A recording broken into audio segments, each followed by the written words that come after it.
And we're gonna give our overview. We're gonna give our favorite picks, but first and foremost, we're gonna go pick by pick and break it down. Say our thoughts, our feelings, just about the draft, about how Washington did.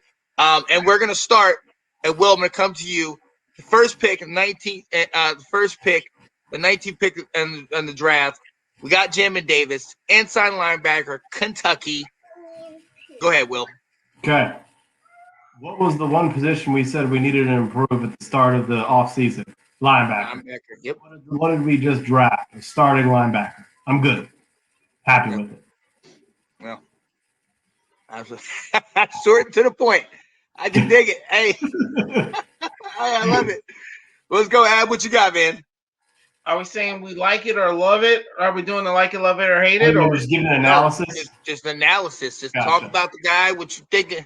1 year, like honestly, there was a point that was made about this man. It took him 3 years to become a starter, and that concerns me. And honestly, when he became a starter, he showed out. Okay, that's cool and everything. I'm all right with it.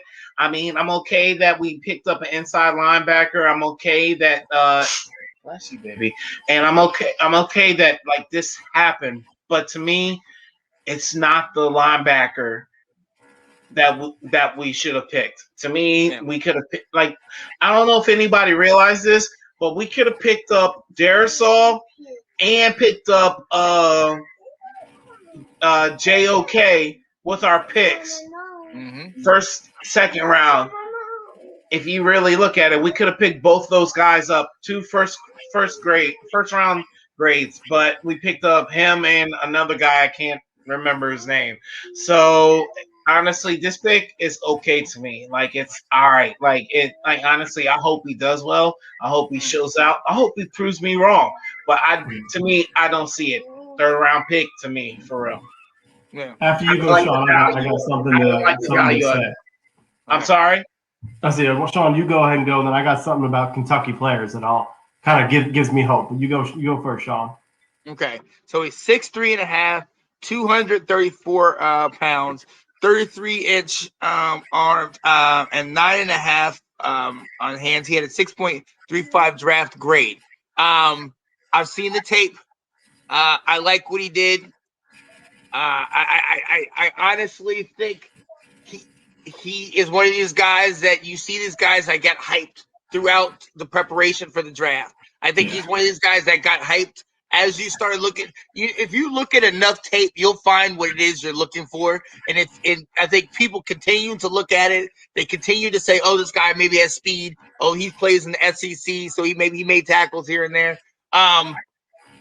But he wasn't the best guy available at the time. As far as the fact that we got him, I think he will fit the system. I think if he can play out and do what he needs to do, perfect.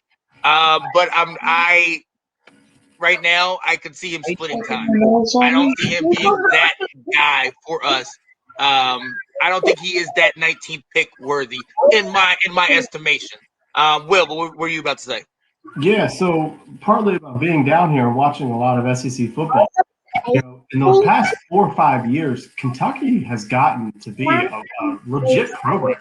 They're winning 7-8 games, which some teams may say is a bad year, but for what they've done, they've really turned that program around. Mark Stoops is a defensive guy, and I mean he's kicked it to South Carolina every single year. People are so furious about it.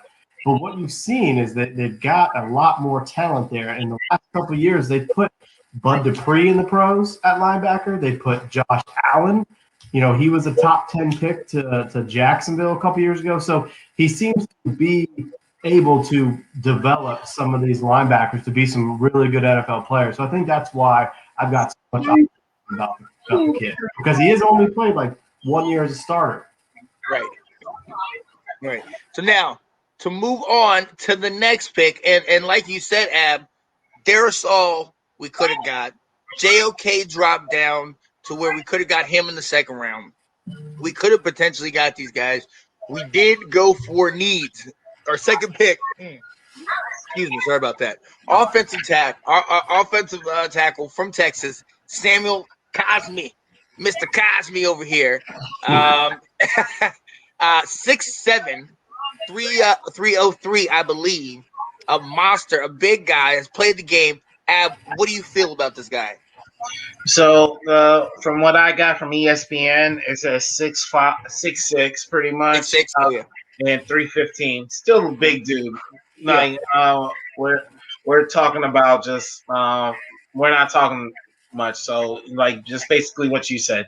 To me, again, it's like we literally picked a guy for his measurements, for his metrics. You know what I'm saying? Like I don't like this pick. I don't like that and honestly, again, trade back. If we would have traded back, that would have been one thing. But just to stay here, pick him, and honestly, I wish I knew who was on the board right now. But this guy right here is, I'm not feeling it. And just because we needed an off, and honestly, did we really need an offensive tackle with Charles on the roster? Like Charles got one play, and now we're done with him. Like to me, I don't think this was an essential need. We could have definitely gone other places, but offensive, like I'm not mad at it either. You know what I'm saying? Like, you can't have enough. You can't have enough offensive linemen. You can't have enough cornerbacks, and to me, and you can't have enough wide receivers. So it's okay to me just because of that. Just because he runs the 40 and 4.85. So Yeah. I can't be mad at that. Now, and looking at the film, looking at his highlights, he's a big guy. He's a tall guy. Looks almost like a huge linebacker, and he's got feet. He can move, and he's mobile. So I definitely like that. Running in that Texas system, they with Ellinger in there, they have him out on the edge and doing things of that nature. So he's definitely a tall, a mobile guy, somebody that can get in there. And I like competition because, like you said, Charles has only played one play and he got hurt. We got to get people on the field, and we have to make sure, like going back to the Aaron Rodgers thing, if we're going to get an Aaron Rodgers, we need to make sure we have somebody that's going to be on the field. So I like this for the competition at that place, and let's see. It filled the need. It most certainly filled the need, and I like Texas linemen myself personally. But to go ahead and move on, the third pick also. You gonna let me talk about him? Oh yeah, go ahead. Well, I thought. Man, I looked at highlights. I don't even get a chance. Yeah. No chance. Myself No and see chance, my myself bad, out. Will. Have a good My evening, bad, Will. fellas. That's all me. Oh my god, my bad. All right, let's go. Jeez. No, this is more of a like you said, Ab. I love the position. Do I love the player? Man, I hope he turns out to be John Jansen. That's what I'm hoping for. Yes. Round stud that we got. Because, the only thing I do know leading up last couple of days before the draft, a couple of journalists kept saying of the position, the players at each position that they were getting linked to. They were doing a few more questions, conferences, but this was one of them. So they were they had their eye on this guy. So like when it came, I was like, all right, we need an offensive tackle. They've been linked to this guy. All right, I see it. He is the one where I'm like, man, I hope this works out. I am the one saying we had a hole, we filled it. And I hope that on day one he's starting at left tackle, and is able to make us better. I think it could be a good battle. We'll see. It sounds like they want to move Sadiq Charles inside, but if those two can battle it out and let the best man win, that's not a bad thing either. The only thing with this guy I did also see is, like Charles, he's athletic enough to, if you need to move him inside, he can do it. I'd much rather be drafting a second-round pick at tackle than linebacker, but he's got some athleticism. Yeah, and that's going to be good. I like that. So thank you for that, Will. I apologize again for missing. I was getting excited because we're getting close to my pick, so I'm getting excited here. So I'm sorry if I'm getting ahead of myself. We're moving on to the third pick. It's like I was saying, we filled another need at this pick. I honestly, I'm gonna come back to you, Will, on this one. I had not heard of this guy before. Right. And it's one of those things where it was just weird. One of the things I noticed, and to your point, one of the things I noticed in the draft, there's a lot of guys that I had heard of that we weren't looking at, and there was a lot of guys that, where I had to go through and look at the highlights and like, okay, all right. So Benjamin St. Jude, next guy, out of Minnesota, a solid corner, not as big as I would. He's 6'3", 200 pounds. Will, what you think, man? I'm gonna let you go first because I really don't have much to say about this guy. Yeah, I mean, you don't know much about this guy. That's what you really just keep it real. You don't know this guy. I mean, you don't know this guy. Man, I don't know who you guys are following if you've never heard of this guy. I heard this guy to be a watch out for this dude. Why? Because he's 6'3". He's like you said, he's got long arms. Right. He press man coverage. Here's what I like. So when I hear that, because you're right. I mean, I watched Minnesota play, but I didn't see this guy on the field and be like, oh, like I would see like Rashad Bateman. But when I hear this guy can play press man coverage, I just think back to watching doggone Joe Gibbs and Greg Williams playing Carlos Rogers 20 yards downfield at the snap of the ball. We just bail out. And I haven't seen anybody of our corners ever challenge our receivers and jam them. And if that's what excels at and William Jackson can play that, like I would love for us to be a lot more aggressive.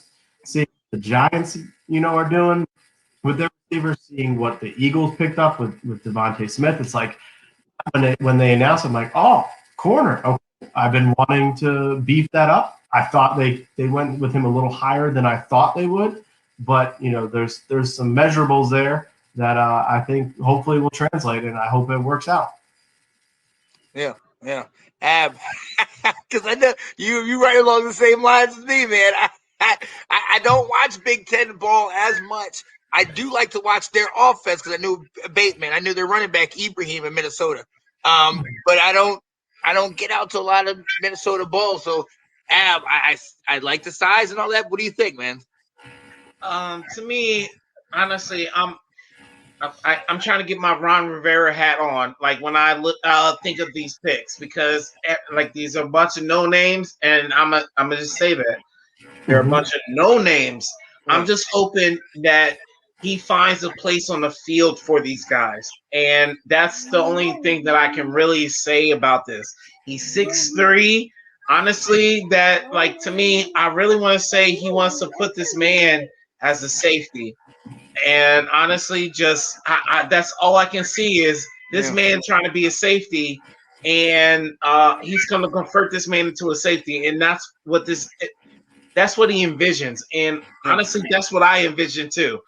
But at 6'3", 6'3", I've never heard of a 6'3" cornerback. Like for real, like honestly, that's too damn tall. Like is it beneficial? Probably. Like you're probably as big as these big ass wide receivers, but to me, I really, really just think he's about to convert this dude into a free safety because that's the only position we really didn't really touch in the draft. Right. And in a lot of the highlights, they show him coming up to playing close to the line as more of a hybrid guy, somebody that's mobile, somebody that's attacking the quarterback. Sure tackler, it looks like. But I think to your point, Will, it's length. He's very long, and it goes. That seems to be one of the themes. Willie Jackson that we got from the Bengals. He's another long corner. Maybe that's something that they're looking at to get in Washington. And hopefully he can get in where he fits in on the field. But again, I don't know much about him.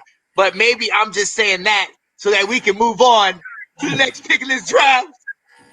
Oh, my gosh. Let's go. Dyami Brown, okay? Dyami Brown. Ladies and gentlemen, the other half of that tandem in North Carolina that had Dyami Brown and Daz Newsome lighting it up.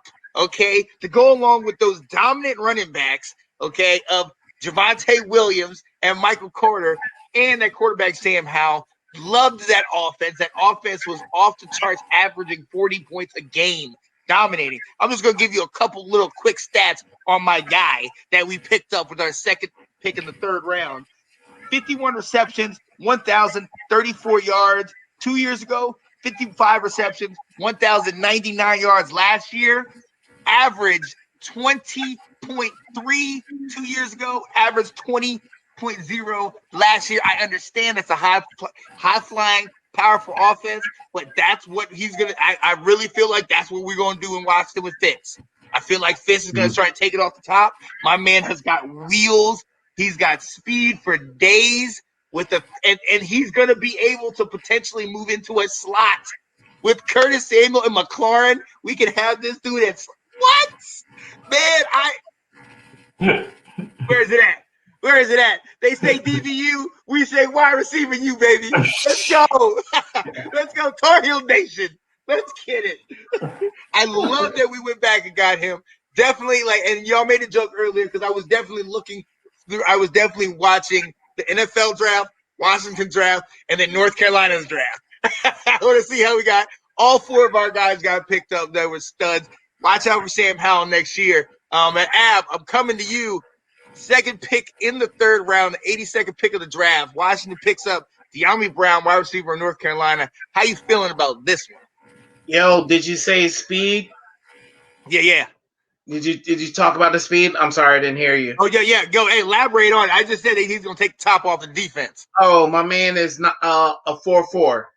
4-4. Come on with it. You put that like you make that slot, and then you have Samuels on one side, and then you have Terry on the other. Bro, it's a wrap. Like, let's go. Nobody, you're like, to me, there's no one that's going to cover all that speed on the field. He's literally a smaller Terry. Like that's all it is. And to me, if this man if he can play slot, man, you get us the right quarterback too. Oh my gosh, bro, you can't tell me shit. You can't tell me a damn thing for real, man. Like, to me, let's go. This is great. Like, honestly, I loved it. This is really the only pick that I liked in this whole draft, and I'm excited about it. I don't think going into the draft, I don't think we needed a wide receiver, but it was a great value pick. And this is what I'm talking. This was what I was trying to tell you guys at the beginning of the show.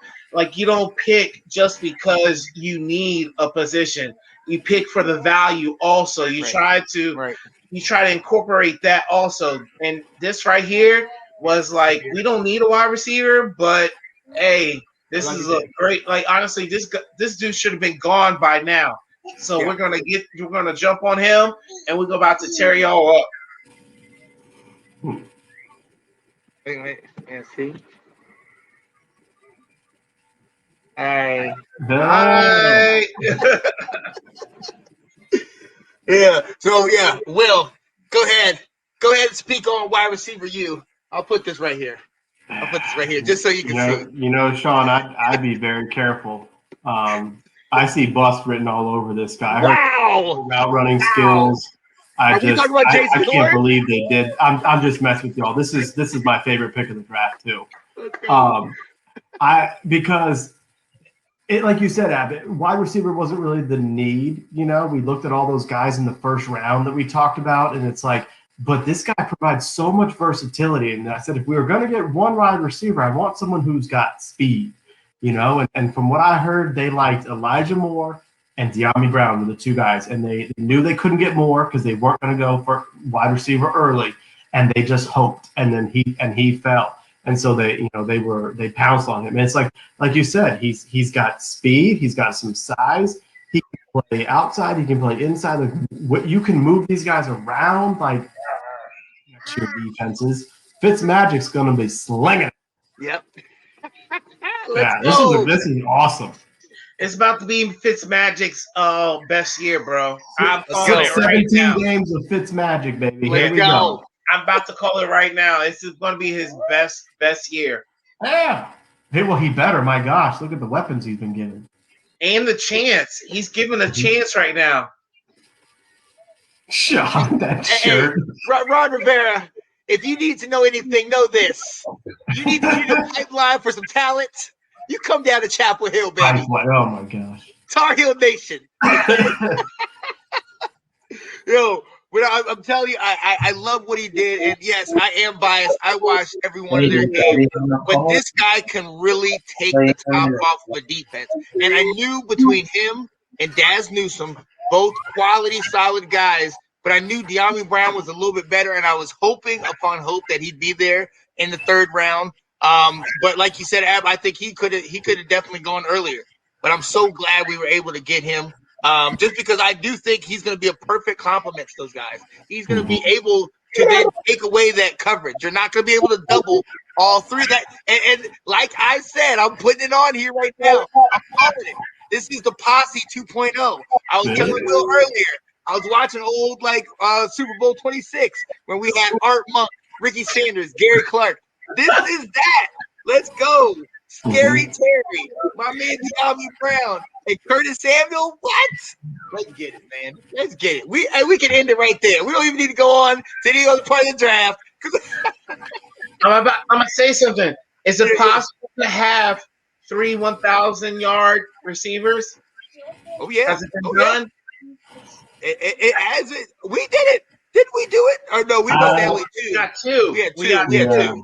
We had two. Yeah. It's possible. The running game would suffer. I'm putting it out there in the universe. Okay. Yeah. Running game might suffer, but it's possible. It's possible. So then we go from that pick, where and I think we all equally are very excited about that.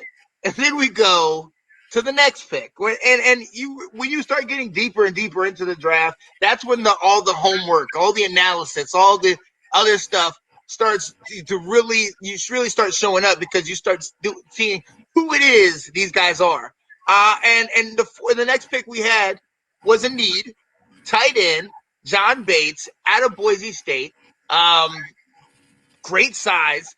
I did watch a lot of obscure footballs. I watched a lot of Boise State, Nevada, New Mexico State, all those random, because they do the whole pistol, they do the offhand crazy offenses and whatnot. So I've seen the guy. He's serviceable, a better blocker than he is receiver, but it makes me think he has the size of a Logan Paulson. He has the size of somebody that is going to be able to be on the line, take up space, and if we need him to release, he could potentially release, but he's not going to separate from anybody. So, right. Will, what are you thinking about this pick?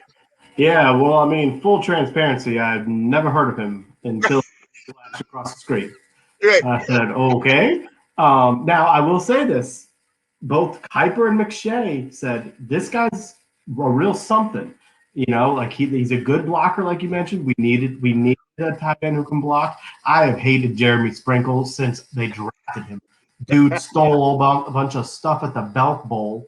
You're on a bowl game and you go stealing stuff. Like, come on, dude, what's going on here? Right. So I have been against Sprinkle his entire career, and I think he's turned into nothing. So this guy, he's supposed to be a good blocker. I'm starting to. This is what I'm hoping with him. If he can be a Jesse James from Pittsburgh type player, like you said, he's mostly in there to block. He's in there, if he runs some routes, if you get the ball near him, he'll catch it, but he's not going to run past people. But if he can turn into that, I'll be certainly happy with it. But I think just from a standpoint, if we didn't have a backup tight end, we do now, and his focus is on blocking. All right, I'm good with that. Yeah. What are you thinking? Honestly, I could have. I'm gonna keep this short because he doesn't deserve my time. I'm just here. To me, it's not a value pick. Also, to me, you definitely could have gotten a blocking tight end later on in the draft. To me, this is you just gave a pick away, pretty much. And honestly, it's I don't want to say pointless because it's I think it's a need, but he's a quicker tight end, bigger tight end, and he can block. I still think you could have at least traded back and got this guy. And I'm really mad that they didn't exercise the right to trade back more off at all this whole draft. It really bothered me about that. So that's it for me. Yeah. So now at tight end, we got Logan Thomas, we got Sammis Reyes, and we got John Bates.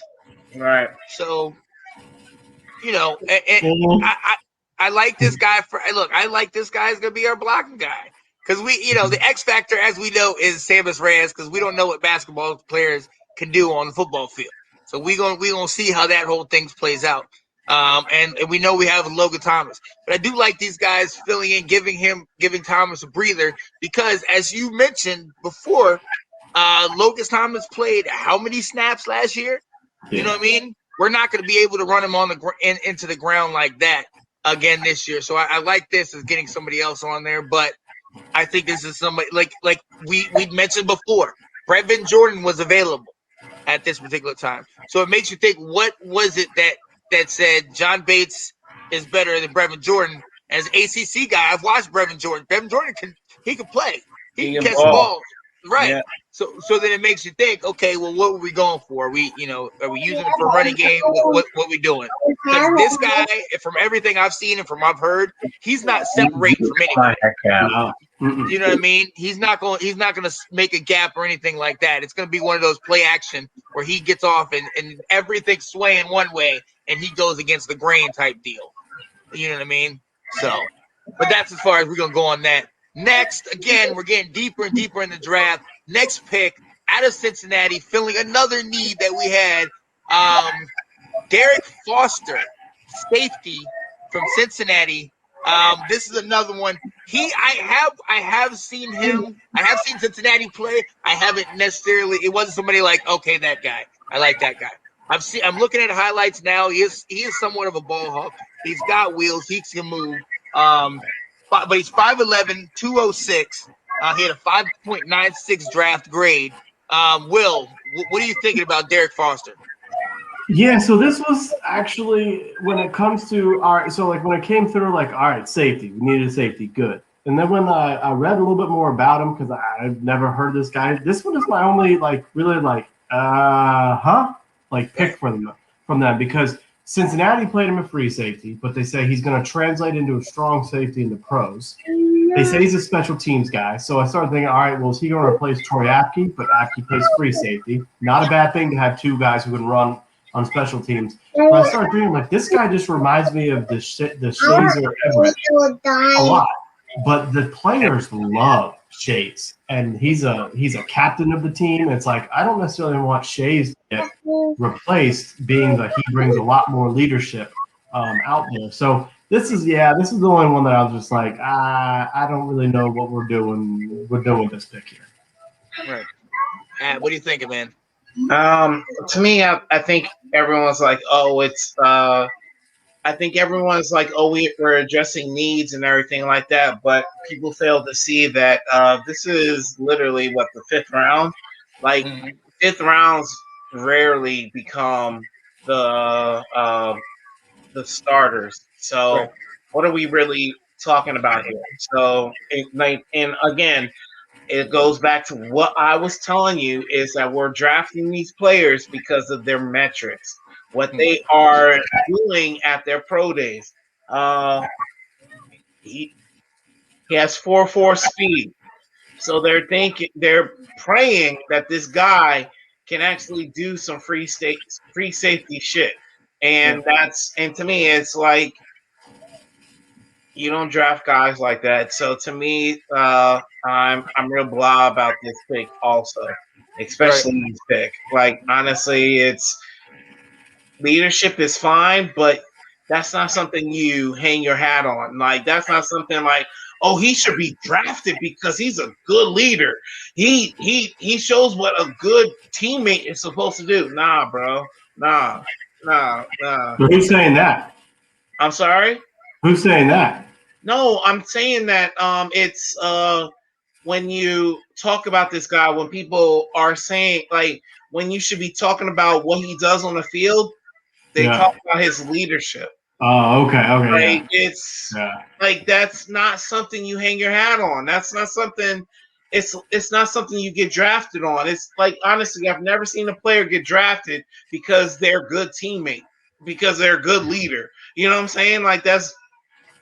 Hey, listen. But honestly, when they were calling this man out, they were saying, "Oh, he's a good leader. He was the captain of the team." I'm like, I don't give a damn. Like, so what you're saying is when your friend comes to you and says, "Well, she's really nice."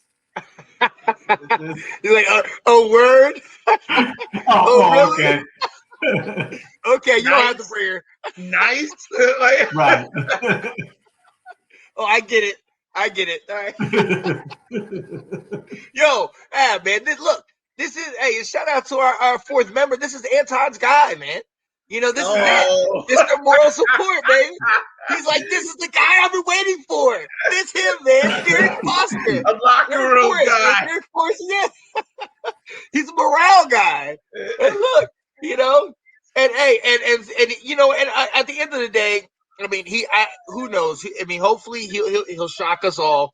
Remember, Cameron Curl, a year ago, you know, he came out of obscurity. So we definitely hope for this guy to play good. Like I said, you said he's 4'4", he's got speed.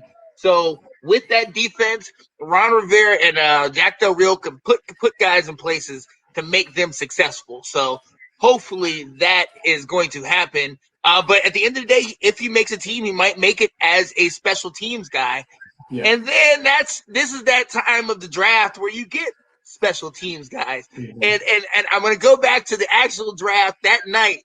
I had Ab on the show and we looked on it, and I remember looking at him when we talked about the next guy, Cameron Cheeseman, the long snapper from Michigan. Ab, how you feel about this one, man? How you feel about this? Next. Like, yeah. Next. Like, I'm trying to tell you, bro, like that. I do not believe in drafting special teams guys. I really don't. Kickers, punters, I do not believe in it. I'm hardcore against it. Baby, stop. I'm hardcore against it, and to me, this is a waste of pick. It really is. Like, I understand our long snapper was injured, and we needed a long snapper. But you, especially a long snapper, bro, you don't draft a long snapper. That's bad, man. So to me, this is a wasted pick, and honestly, it's gonna bite us in the ass because we could have gotten other people at this position. Well, what you thinking, man? Yeah, a little surprised by this one. Yes, we do have a giant need since we don't have one on the roster. I saw a stat that said he was 84% on his stats last year. I prefer to be in the 90s, and above with my snaps. So I don't know what that meant. Like, what happened with the other snaps? Where'd they go? I don't know if it was like, I didn't look into all that much, but gosh, I just got to put all my eggs in the basket that they know what they're seeing out there when they draft a long snapper like this. Because I too am like, 6th round long snapper. We traded up for this pick, right? Okay. Yeah. We traded a future 5th rounder for, like, this was the news that we traded a 5th rounder for this position. Like, I was like, oh, they about to get a quarterback because, like, you know what I'm saying? Like, that's what I was saying. And then you got a long snapper. And then it was a long snapper. It was like, it went from the important position to the most irrelevant position. Like, you know what I'm saying? Right. Like, it was so bad, bro. You know, and looking at the draft, this was in the 6th round, and right around, I think maybe we missed it by 2 or 3 picks, but the other receiver that was the two-headed monster in North Carolina, Daz Newsome, got picked up. I think like 3 or 4, like right around here. But I'm like, we really could have. He went to Chicago. We could have had both of those guys. And I know we don't need a receiver, but I'll take a receiver over this guy. Like, you don't need to sign this guy so high, man. Oh my God. Oh yeah. When I saw that, I was like, you gotta be kidding me. This is where you go for value. Like, this part in the draft, this is where you go for value and not need. And this and you know that blows my mind. like Ron knows that they got. I mean, there's a lot of criticism because in his press conference they're like, "So tell me a little bit about some of these picks. Who are you most excited about?" And then without a beat, he goes, "Long snapper." So he was like basically like to all the media press, like he knows that people are like, "What the?" Right. Exactly. So go ahead. And they brought his big ass head in there to say Cheeseman. Like I really was like, dude, you should have got like one of your backups to say this pick. Like I was really mad about this. Like, why you bring yourself to be like you were just proud as all hell that you're picking Cheeseman. I was Cheeseman. Ridiculous. All right, we ain't gonna spend that much time on this one. Let's move on. In the 7th round, we had 3 separate picks in the 7th round. With the first one, we picked William Bradley King, outside linebacker out of Baylor. He's 6'3.5", 252 pounds, the 5.9 draft grade. Will, man, fill in the spot. Needed not much help here, buddy.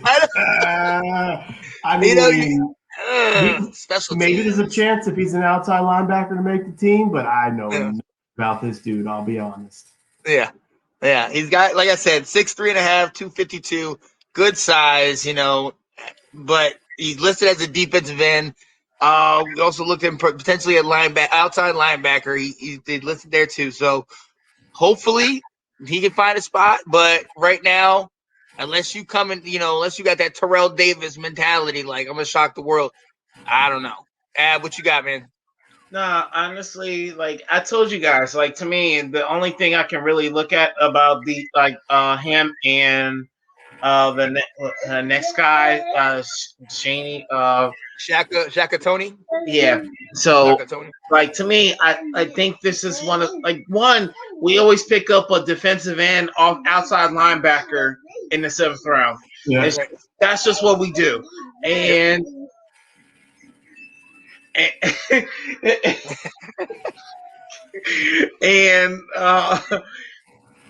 And to me, I really think that we're trying to convert these guys into an outside linebacker kind of ordeal because we do need linebackers. And this guy, he is 4'7", 4'7" speed. Like honestly, that's not bad for an outside linebacker. So I'm okay with it. Like I'm okay with trying to shore up the linebacker position if that's what he's trying to do. Right. And like you mentioned, Shaka Tony, 6'2.5", 242, 5.89. He's coming in that edge position, that defensive end position. So at this point, you're talking about roster depth. You're talking about getting guys that might potentially have a shot, and God forbid somebody get hurt, this or that. But maybe hopefully we're talking about Forrest, talk about Bradley King, Tony. Maybe these are guys that they'll be able to move to different position as you were talking about. So maybe it's irrelevant the actual label of their position that we're talking about. Will, what do you think about Shaka Tony? Yeah, I mean, I think I saw that he's pretty light. I was actually looking at the 2018 draft when he went measurables, but so I think his game is going to be speed, and I mean I'm good with, like, this is where, like, I'm good with, like you mentioned, bringing in some competition. Let him go up against James Smith-Williams from last year and Casey Toohill to try and make the roster as a backup to our stud DMs. Like, that's, he's depth and he brings a little speed, so maybe. Your boy Micah Parsons was vouching for him, saying, "How in the heck is this guy still not drafted?" But he could also just be talking about a teammate, there. So, good luck to him. He's got some speed. Let's see what he can do. Whether he's got the strength to get around a lineman, we'll see. Nice. And he reminds me of Casanova McKenzie. That's what I think of when I see this guy. Do you remember him from a couple of years ago? Dude could just run around the left tackle. That's all he could do, and then he blew out his knee. But he could get around that left tackle. Hey, even if you're a one-trick pony, if you're able to get that done, we can find a spot for you. Right. Let's get it. Just put it down. Go ahead. And then our last official pick in the draft, we did get another their last official pick in the draft, Dax Milne, wide receiver from BYU. Honestly, I talked about my guys. I talked about my Chad Beebes. I talked about my little wide receivers. This guy is 6'1", 193. This is my guy right now. This is a Sean Spencer pick. This is my guy. I'm telling you. I love De'Ami Brown, but this guy right here, he's going to go under the radar. He's going to be like a Cole Beasley, you know what I mean? Mr. Irrelevant. He played with Zach Wilson. He was one of Zach Wilson's guys. So, like I said off camera, his numbers were definitely inflated because Zach Wilson in that offense and the conference they play in. This guy is possessing guy. He can catch the ball. He's got enough speed to get around. But when you have 1, 2, 3 other guys taking the attention away, he's going to be able to get in there. And I think this might end up being one of the favorites for Fitzpatrick. So I am very eager to see if this guy can make the team and, get out there. Now, do I think he's going to make the team? We've already talked about, you have the three-headed monster. We have AGG. We have Harmon. You know what I mean? We have a bunch of guys. So I'm not going to sit here and put all my eggs in this basket like where he's definitely going to get on the team. But, I mean, he's got ability. This guy can play. Okay, so we'll see what he's got out of BYU. Like I said, he played with Zach Wilson. Ab, you straight? Yeah, I am. Yeah. Are you coming to you? Yeah. Oh, okay. So what I'm saying is right now is that this dude, honestly, the question is who made who better though? Right. Like you're saying that Zach Wilson made him was his made his numbers inflated, but could be the other way around. I'm gonna argue that it might be him making Zach Wilson's numbers better. So yeah, I said it. Get it? I said it. I did say it. I said it. You know what I'm saying? Like this dude's gonna make the team. This dude's gonna make the team, and I'll even say this: he might even take Adam Humphrey's spot, bro. I said it, man. Ooh, I like making these picks, off the wire. I like making these picks, bro. I like making them. But yeah, that's to me, I like this kid's game. I do, honestly. Like in this, like right here, value pick. I like the value pick. And to me, it's like this guy is going to do some things in the league, and I can see it. I definitely can. So let's see who's the real deal, Zach Wilson or my man Dax. Let's go, Dax. Let's go, Dax. Will, what you got, man? I mean, so I've read the same things you all, where they said like, "Hey, this guy flashed when watching Zach Wilson." All of a sudden, you're like, "Wait, he keeps catching the ball here." I think poor guy just got picked by the wrong team. I think it's a hard roster with receivers right now to crack it. I think this guy's going to be a training camp crush for people. I think he's going to be like Trey Quinn, where he catches everything. And people are like, this guy, this guy runs the routes. I mean, he's always in the right position. So I think we're going to get a little bit of that going here. I just don't know if there's going to be a roster spot for him, and who knows? Maybe he can make it as a practice squad and doesn't get picked up. But it'll be fun to watch him. Watching training camp, they all look good. Yes. Cannot wait. Hopefully, the preseason definitely comes into full effect. We have those 3 games. He's the guy that I want to see. I want to see what this guy. There's one deep bomb from a second or third quarter, and just hit him in that corner. That's what I want to see from this guy. He's got ability. Like I said, he plays with Zach Wilson. Now, again, Zach Wilson can get the ball in different certain places. And with that offense, it was high flying, a lot of passing, a lot of get up and go. So I'm hoping that this goes well. I hope he makes the team. I like the guy. I definitely like him. And after that, we also did make another pick. And Will, I'm going to come to you on this one. I'm very excited about this guy because I watched him play in one specific game this year where he literally went off and almost broke the record for touchdown. I think he tied the record, didn't he? For most touchdowns Someone's got more than 8 touchdowns? Jeez. I think somebody had like 9. I'll look that one up. But Jaret Patterson out of Buffalo, man, oh man. How do we pull that one off? This guy. I'm trying to figure out how this guy didn't get drafted as well. Like, I mean, I think this is a coup to get him as an undrafted free agent. He played at Polati High School in Maryland. And his teammate was, guess who? Chase Young. You got it. Yeah. Chase was advocating for this guy. These are the fun, like, undrafted free agent stories. There's a chance with this guy. I mean, he's up against Lamar Miller and what's his name? Everyone's favorite, Peyton Barber. That third running back spot. So there's going to be a chance for this guy to crack the roster. I think it's going to be interesting to see what he does. I love that this is the guy we brought in. Let's get it. Hey, what are you thinking, man? No, he got on the team because Chase Young advocated for him, and honestly, that's what's up, man. Like, honestly, it's about time that nepotism worked in our way. So, so I'm all about it, man. No, baby, stop. So yeah, I'm all about this, man. This is great.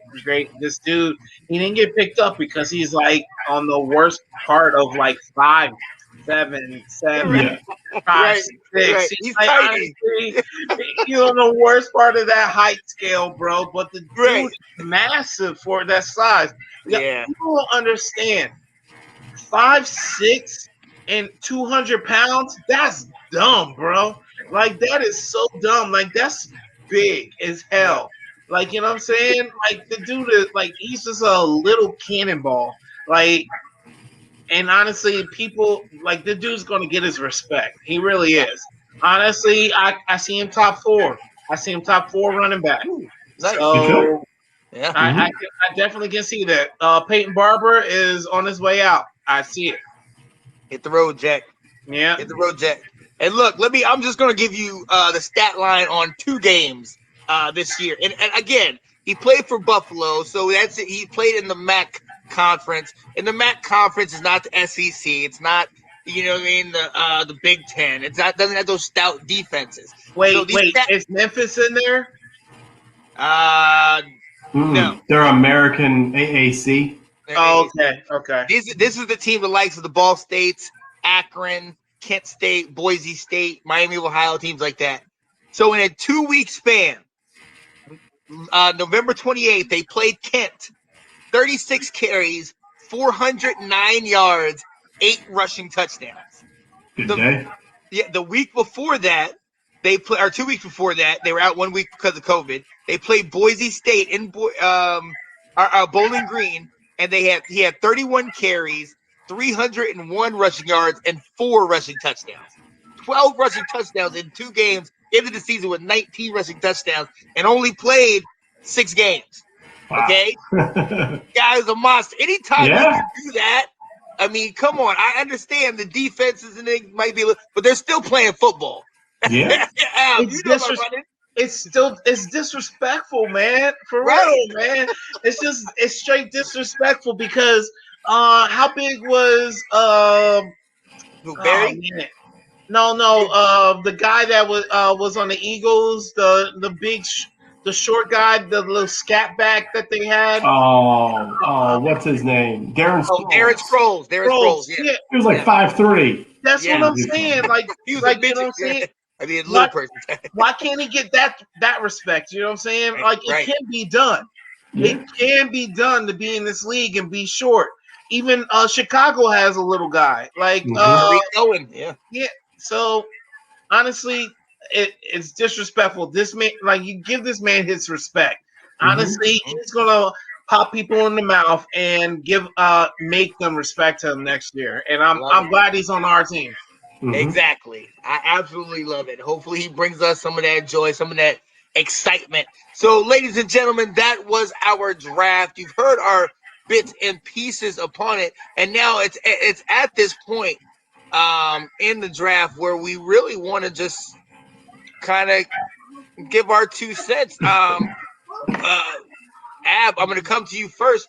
Who's your favorite pick? Who's the favorite pick you had? I'm gonna say my favorite pick is and I'm glad you picked me first for this one. Is it Dami Brown? Is that how you say it for me? Dyami Brown. Dyami Brown. Honestly, that's my favorite pick. Honestly, you give us another Terry McLaurin. I'm all about it, man. And honestly, it's the first pick that they said. It's the first pick that they did that it wasn't a glaring need.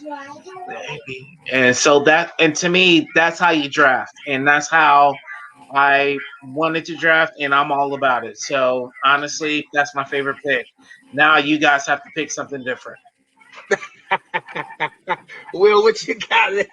Since he also, I would have repeated what he said, then Right. to go someone different, I'm going to go Jamin Davis. I just think behind our defensive line, I think he's going to show out way more, and I think he's going to show his speed and versatility, and I think he's going to maybe stop us from getting gashed by 13 and 20-yard runs, every other time. So I'll go with Jamin Davis. Yeah, and see, as you already see what's on my chest. So apparently, I still can't go this way. So you know what? I'm gonna go the guy that Mr. Irrelevant, the last pick in the draft for us, Dax Milne out of BYU. I think he has enough heart to make the team, potentially on special teams or something. He could be our Tim Dwight, Joe Jaravicious, who's the guy that we had a couple years ago. He's over in Ryan Switzer. You know what I mean? A special teams guy, kick return guy. Somebody that gets in on fake punts and things like that. Just does whatever they ask of him. He gets on the field, and in a couple years, he'll be one of those guys that'll be in the rotation. So that's my favorite pick. And last but most certainly not least, and I'll start your overall view of the draft. At the end of the day, it was underwhelming for me. It was very the most exciting part for me, as we talked about, getting my wide receiver, Dyami Brown. But for the rest of it, it's just there was too many times where I was like, we could have gone here. We could have easily and I didn't know everybody in the draft, but there were guys out there that you're like, what are we doing? Like, why are we not going for this guy or for that guy? So personally, my overall thought is that it was just underwhelming. It was underwhelming. I think we could have done more, but that has been the motto and the whole phrase and the way things have played out for the offseason thus far, with the signing of the free agents, with free agency and the trades and all that stuff. It's been kind of just, but maybe that's what we need right now. We need a steady hand. We got craziness all the way up top. We've known what's happened in the past. Let's keep a steady hand. So I like that. Will, what you got, man? Yeah. I'm happy with the draft. I think we're going to see 6 or 7 guys of the 8 that they drafted make the roster. What? I saw that those players there, like I said, we're going to see players play on week 1, making the roster, getting on the field and putting an impact. And on paper, I think this draft is very logical. And I just hope that they see more than we do, and these guys make a good impact. Yeah. I see that. Ab, what you think? I'm with you, Sean. I'm very underwhelmed. Like, honestly, I had a scenario in my head, but it's like not even appropriate for our show, so I'm not even gonna say it. But literally, I'm very, very, very disappointed in this draft. Like, I really only see 2 starters on our team, 2, maybe 3 starters, and it just, to me, it's I really just wanted I really just wanted to feel good, especially after our free agency. You know what I'm saying? Like, I think we did okay in free agency, but I don't think we did exceptionally well in free agency. So I really was just hoping for a little bit more excitement during this free agency, and it just did not happen. It didn't happen for me. I get that. I get that. Well, and ladies and gentlemen, at the end of the day, this is all conjecture. We're trying to figure out what we think. We don't know. We don't know how many of these guys will actually get on the field. How many of these guys will actually be here come, game time in early September. You know what I mean? But believe us, we will speculate. We will go back and forth. We will do the due diligence, the research, and once this stuff starts going again, once you start getting into spring or into the OTAs and getting into the preseason and getting into the motion, boy, we're gonna get really hyped about some of these guys. I'm telling you, this guy Dax Milne, Dax Milne, baby, let's get it. I believe training camp crush. I cannot wait, but I can't wait because as we've seen last year with everything happening with COVID and everything being shut down, preseason, all of those things were canceled. We were not able to do that. Now that everybody has been getting their vaccinations and definitely getting their shots and getting taken care of, things are starting to open back up. Right now we're on schedule to have preseason games, only 3, because the NFL is going to a 17-game season. So there'll only be 3 preseason games this year. But we cannot wait till that gets back and going. We will be there. We're going to start getting some live stuff going. But ladies and gentlemen, that's the draft. So I hope your team did good. Hope y'all liked it. You know who I am. It's your boy, Sean Spencer. I'm here with South Carolina's own, Mr. Eggplant, Dub K, Will Kramer in the building, and then the shirtless wonder, Mr. Moist, Mr. All's Deep in here. All's deep. Let's go. And you always know we're always gonna show love to our man, Mr. Moral Support. Mr. Just let him have a spot on the team, coach. I'll vouch for him. We'll always show love to Mr. Anton Benson. He'll be with us next time. So, join us again. You know what it is. Washington Football Weekly. So glad you came here to join us. We'll see you next time, ladies and gentlemen. Peace. Be blessed, everyone.